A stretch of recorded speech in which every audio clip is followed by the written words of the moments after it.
दोस्तों नमस्कार। आम छात्रों ने आज लोक सेवा आयोग को ज्ञापन देने का सोचा था और कई छात्र यहाँ इकट्ठा हुए लोक सेवा आयोग के सामने। उनका उद्देश्य था कि नॉर्मलाइजेशन को लेकर, परीक्षा तिथि को लेकर ज्ञापन दिया जाए। लेकिन लोक सेवा आयोग की निर्लजता को आप देखिए कि ज्ञापन रिसीव करने कोई अधिकारी तक नहीं आए। हजारों कर्मचारी यहाँ काम करते हैं, सैकड़ों अधिकारी यहाँ काम करते हैं, लेकिन किसी ने ज्ञापन लेने की जहमत तक नहीं उठाई। 2 से ढाई घंटे के संघर्ष के बाद भी किसी अधिकारी ने ज्ञापन तक रिसीव नहीं किया। जिन्होंने ज्ञापन देने का प्रयास किया उनसे बात करेंगे। क्या नाम है आपका? आशुतोष पांडे नाम है। जब आप ज्ञापन देने गए तो आयोग की प्रतिक्रिया क्या रही? आयोग की प्रतिक्रिया रही कि आयोग के जो भी मतलब सक्षम अधिकारी हैं और क्या नाम मेंबर हैं, मतलब कोई इंटरेस्ट नहीं ले रहा। अगर छात्र आ रहे हैं यहाँ पे ज्ञापन देने तो उनको कोई फर्क नहीं पड़ रहा, उनकी कान में जूं नहीं रेखता। तब तक जब तक छात्र क्या नाम है आंदोलनरत नहीं होते, रोड पे नहीं आते, सड़क पे नहीं आते, तब तक अगर कोई सामान्य छात्र सोचे कि 25-50 लोग आके ज्ञापन दे दें तो ये इनको मतलब छात्र ही नहीं समझ में आते कि ये छात्र हैं, उनको कोई फर्क नहीं पड़ता कि हम काफ़ी देर से हम इसको कवर कर रहे थे। मैंने देखा कई सारी गाड़ियाँ और कई सारे अधिकारी निकले हैं, उनके सामने आप लोग खड़े रहे और ज्ञापन देने का प्रयास करते रहे। इसके बावजूद भी उन्होंने ज्ञापन लेना उचित नहीं समझा। समस्या तो यही है सर कि उनको कोई फर्क नहीं पड़ता कि हम आप छात्र हैं उनके और हमारी सुनवाई करें। जब तक उन पे दबाव नहीं पड़ता छात्रों का, जब तक आंदोलनरत नहीं होते, नहीं सुनते, उनको इसलिए फर्क नहीं पड़ता कि उनको इमोशन ही नहीं है, क्योंकि भ्रष्टाचार करना है इसलिए 2 दिवसीय पेपर कराएं, भ्रष्टाचार को बढ़ावा दे। तो हम लोग की सुनवाई, हम लोगों को इग्नोर किया गया। गाड़ी गई है लेकिन ऐसे देखा जाता है जैसे हम लोग छात्र नहीं आतंकी हैं। अगला स्टेप क्या होगा आपका? अगला स्टेप ये होगा कि अगर आयोग जिस मैटर में हम लोगों ने ज्ञापन दिया है जिसको लेके अगर आयोग इस पे अपना स्पष्टीकरण नहीं देता है और जल्द से जल्द जारी नहीं करता है एग्जाम डेट के लिए और उसके बाद 1 दिवसीय कराने के लिए, तो अगर आयोग नहीं सुनवाई करेगा छात्रों को तो हम लोग आंदोलनरत होंगे, सड़क पे धरना देंगे, आंदोलन पे आके आंदोलन पर कृमिक अनशन करेंगे। जो हो सकेगा, जो आंदोलन में प्रक्रिया अपनाई जाती है गांधीवादी से लेके भगत सिंह आजाद तक जो भी होगा वो करेंगे हम लोग। क्या नाम है आपका? मेरा नाम मोनू है। मोनू जी बताइए, क्या हुआ? आप लोग ज्ञापन देने गए थे, क्या किसी अधिकारी ने रिसीव किया? बड़ी दुखद बात है ये आयोग के लिए और परीक्षार्थियों के लिए तो खास करके बहुत ही शर्मनाक बात है कि परीक्षार्थियों को सुनने के लिए आयोग में अधिकारी की अभाव है। इतना बड़ा आयोग और ये लोग कह रहे हैं कि हमारे अधिकारी नहीं है। PRO साहब कहाँ हैं, हमने पूछा तो वो नहीं। अच्छा, एक पुलिस अधिकारी आए, बता रहे हैं कोई अधिकारी ही नहीं है। हाँ जी बिल्कुल आए और हमसे यही बोले कि आयोग के अंदर कोई अधिकारी तत्काल मौजूद नहीं। आपकी मुख्य मांगे क्या हैं? हमारी मुख्य मांगे यही है कि PCS पेपर जो है और RO का जो पेपर है, ये पेपर एक दिन में, एक शिफ्ट में पूरे प्रदेश में कराया जाए, ताकि और कोई लोक सेवा आयोग ऐसा करवाता है पूरे भारत में? अभी तक तो ऐसा कहीं कुछ सुनने को नहीं मिला है कि अभी इसे ऐसा कोई प्रक्रिया चल रही हो। और क्या है नॉर्मलाइजेशन, एक्चुअली है क्या, थोड़ा समझाइए। नॉर्मलाइजेशन को अब मोटा मोटी मैं पहले बता देता हूँ। नाम बताइए। राघवेंद्र तिवारी मेरा नाम है। मोटा मोटी मैं समझा देता हूँ कि नॉर्मलाइजेशन की प्रक्रिया का मतलब होता है कि जब कोई भी PT परीक्षा 1 से 2 दिन, 3 दिन या 4 दिन में कंडक्ट कराई जाती है तो अलग अलग प्रकार के पेपर बनाए जाते हैं और उस पेपर को जो संपन्न कराया जाता है तो उसको शुचिता बनाए रखने के लिए तो आयोग कहता है कि हम 4 दिन, 3 दिन, 2 दिन में परीक्षाएं कराते हैं। लेकिन किसी दिन का पेपर अच्छा रहा, किसी दिन का टफ रहा, किसी दिन के लिए हार्ड रहा, फिलहाल इसको डिक्लेयर करने वाला कोई नहीं होता है। उन सबको अलग से फिर से कंबाइन करके मर्ज कर करके एक रेशियो में कटऑफ बनाया जाता है। उस रेशियो में किसी कैंडिडेट को अधिक लाभ मिल जाता है, किसी कैंडिडेट को अच्छे नंबर मतलब अच्छे क्वेश्चन टच करने के बावजूद भी वो व्यक्ति बाहर हो जाता है। कभी कोई छात्र एक नॉर्मल कटऑफ से जो कम क्वेश्चन टच किए है वो भी उसका लाभ पा जाता है। और इसका एक नुकसान होता है, जैसे कि कुछ लड़के हम लोगों को मिलते रहे SSC के जो छात्र रहे हैं और जो लड़के लेखपाल जैसी परीक्षाओं में भर्ती में शामिल हुए रहे हैं, अन्य परीक्षाओं में शामिल रहे हैं, जो लोग नॉर्मलाइजेशन का शिकार हुए हैं। नॉर्मलाइजेशन की प्रक्रिया है छटनी का, और उसमें छटनी में उन प्रतियोगी छात्रों को क्यों छाटा जाए जो हमेशा साक्षात्कार देते हैं, जो हमेशा इंटरव्यू देते हैं, जो हमेशा मेंस लिखते हैं और वो अच्छे क्वेश्चन करने के बावजूद भी 2 क्वेश्चन, 4 क्वेश्चन, 5 क्वेश्चन से बाहर हो जाए। ये बताइए, नॉर्मलाइजेशन उदाहरण सही समझाइए, क्या है नॉर्मलाइजेशन? जी, अगर नॉर्मलाइजेशन को एग्जांपल्स के माध्यम से समझें तो अगर 2 शिफ्ट में एग्ज़ाम हो रहा है, जैसा कि हमें मीडिया के माध्यम से और अन्य समाचार पत्रों के माध्यम से ज्ञात हुआ, 2 शिफ्ट में अगर एग्ज़ाम होता है और उसमें 2 अभ्यर्थी बैठते हैं, दोनों के सामने 2 अलग अलग प्रश्न आते हैं।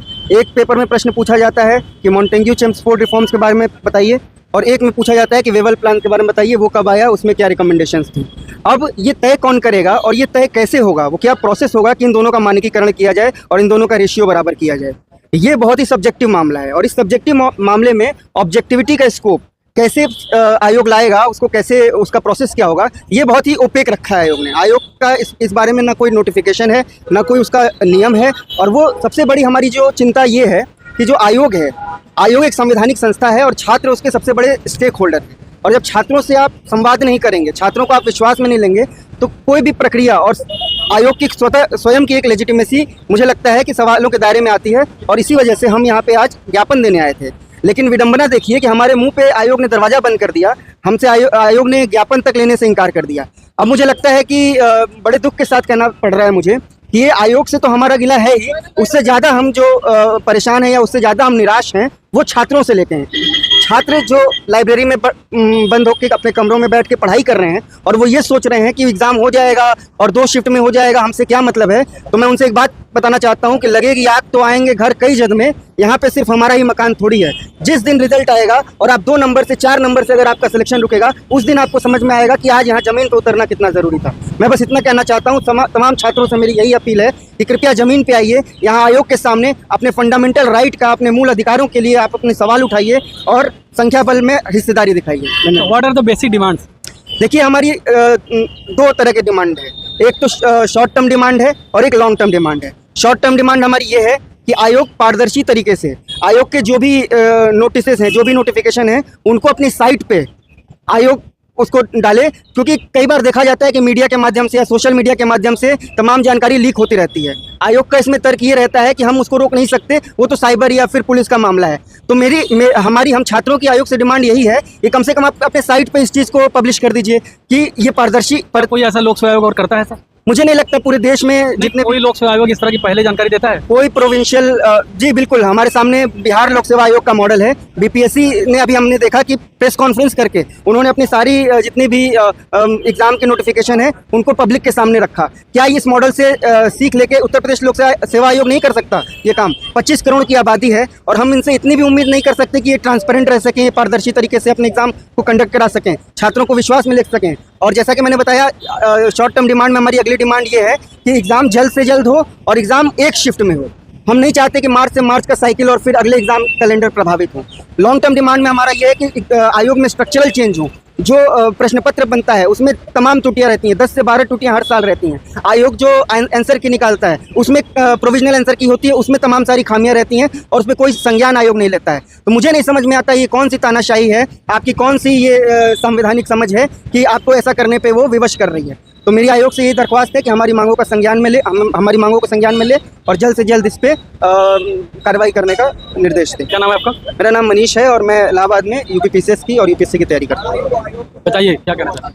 कहना ये चाह रहे हैं कि ब्रिटिश ईस्ट इंडिया कंपनी हमको फिर से आज याद आ गई। जिस तरीके से उनके जो स्टील पिलर कहलाए जाने वाले जो सिविल सर्वेंट थे, जिस तरीके से शोषण कर रहे थे समाज का, आज लग रहा है कि लोक सेवा आयोग हम परीक्षार्थियों के साथ भी सेम वही व्यवहार कर रहा है। ये राजा नहीं है, इनको ये बात पता होना चाहिए। ये एक लोकतांत्रिक देश है और एक लोकतांत्रिक संस्था है, संवैधानिक संस्था है जो लोकतंत्र के मूल्यों पर चलती है। इसका इनको ख्याल रखना चाहिए। क्या नाम है आपका? मेरा नाम चंचल है। ये बताइए कि बड़ी कन्फ्यूजन हो रही है। आयोग का ये तर्क है कि अगर बहुत ज़्यादा अभ्यर्थी होंगे, बहुत ज़्यादा संख्या में अभ्यर्थी होंगे तो एक साथ वो एग्ज़ाम कंडक्ट नहीं करवा पाएगा। उसका ये तर्क है। क्या तर्क है आम छात्रों का?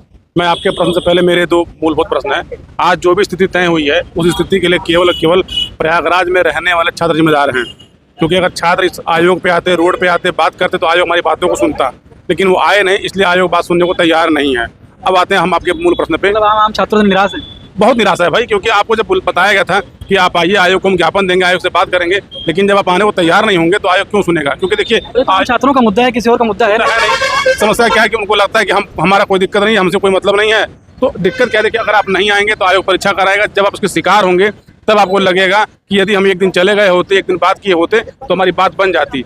जैसे आरओ का जो परीक्षा था, आरओ की परीक्षा में आयोग निर्णय झुक इसलिए गया क्योंकि वहाँ संख्या बल थी। अगर संख्या बल नहीं रहेगी, छात्र नहीं रहेंगे तो आयोग अपनी मनमानी हमेशा करता है, करता रहेगा। अच्छा, आयोग का ये तर्क जो है कि भैया 10 लाख लोग हैं इसलिए ज़्यादा 2 दिन में करवाना है परीक्षा, क्या है? ये भ्रष्टाचार का एक नया तरीका है। पहली बात तो ये है कि हमारा प्रदेश बहुत बड़ा है। उस प्रदेश के अनुसार जान लीजिएगा 75 जिले हैं और हर जिले में 10,000 लड़कों को बैठा के परीक्षा लेने की क्षमता है। वो भी मुख्यालय की मैं बात कर रहा हूँ। तो मुख्यालय पे अगर हम 75 × 10 करते हैं तो 7.5 लाख लड़कों को एक पाली में भरा के परीक्षा ली जा सकती है। लेकिन ये केवल भ्रष्टाचार का एक नया तरीका है कि हम अपने तरीके से क्या करेंगे, हम जिस शिफ्ट में चाहेंगे परीक्षा कराएंगे। जैसे मान लीजिए 2 शिफ्ट है, आयोग का मन हो कि हमारे 25 छात्र हैं, हम उनको पेपर जो है पहले शिफ्ट में करा देंगे और पहला पेपर आसान दे देंगे, हम दूसरा पेपर हम टफ दे देंगे। उसमें क्या होगा कि आयोग अपने जो छात्र हैं उन छात्रों को अंदर करने के लिए और जो मेधावी छात्र हैं, जो मेहनती छात्र हैं, जो ईमानदार छात्र हैं, उनको बाहर करने के लिए पूरी प्रक्रिया बनाई गई है। इस बात को जो नए छात्र हैं वो भी समझ लें, जो पुराने हैं वो तो जरूर समझ लें, क्योंकि शिकार आप ऐसे होंगे कि आपको पता लगेगा नहीं कि हमारा शिकार कैसे हो गया है। अच्छा ये बताइए, आम छात्रों से आप बहुत निराशा आप व्यक्त कर रहे हैं। आम छात्र जो यहाँ इलाहाबाद में पढ़ते हैं, लखनऊ पढ़ते हैं, जो भी लोक सेवा आयोग की तैयारी करते हैं, उन पर क्या कोई मैसेज है आपका? मैसेज ये है कि आप अपनी बातों को लेके मुखर होइए, जहां पर भी हो सके आप छात्रों के साथ खड़े होइए। आपका अपना मुद्दा है, आप अपने लिए खड़े हो रहे हैं, मेरे लिए खड़े नहीं हो रहे हैं, ना इनके लिए खड़े हो रहे हैं। यदि आप अगर नहीं आएंगे तो आपकी बात सुनने वाला नहीं। आयोग परीक्षा करा देगा, 24 होगा, 25 होगा, 26 होगा। जब खत्म हो जाएंगे तब आपको पता लगेगा कि हम कब जो है यहाँ से समाप्त कर दिए गए। ये मतलब थी। कुल मिलाकर ये मामला है कि लोक सेवा आयोग पे अभ्यर्थी ज्ञापन देने आए थे, आयोग ने ज्ञापन लेने तक से इनकार कर दिया है। ये बहुत विदारक स्थिति है और स्टूडेंट भी काफ़ी कम संख्या में है। ये एक डिसअपॉइंटिंग पॉइंट है यहाँ के छात्रों के लिए। कई सारे छात्रों ने इसको व्यक्त भी किया कि वो इससे निराश हैं और इस निराशाजनक परिस्थिति से पार पाने के लिए उन्होंने जो भी डिसीजन लिया, कोई सूचना देना चाहें? हम सूचना देना चाहते हैं, जो भी प्रतियोगी छात्र है उनसे कहना चाहते हैं कि भाई ये हमारे अकेले की लड़ाई नहीं है, ये आपकी लड़ाई, आप सबकी लड़ाई है। तो आप इसमें सहभागिता बढ़ाइए और सोचिए कि क्या सही हो रहा है, क्या गलत हो रहा है। थोड़ा सा अपनी बुद्धि का, विवेक का प्रयोग करके सोचिए कि कहाँ गलत हो रहा है। और आप अपनी सहभागिता नहीं बढ़ाएंगे तो लड़ाई लड़ी नहीं जा सकती। कोई आशुतोष पांडे अकेले आके या कोई आलोक त्रिपाठी या कोई अन्य आके अकेले नहीं लड़ पाएगा और हम अकेले सबके बराबर नहीं हो सकते। इसलिए सबको चाहिए, अगर रणनीति बनाई जा रही है, अगर आयोग कुछ इस पर अपनी प्रतिक्रिया कर रहा है तो हम प्रतिक्रिया लेंगे। आप लोग सहभागिता बढ़ाइए, साथ दीजिए, तब आंदोलन किया जाएगा और बात अपनी मनवाई जाएगी आपसे। तो विदा लेते हैं, धन्यवाद, नमस्कार।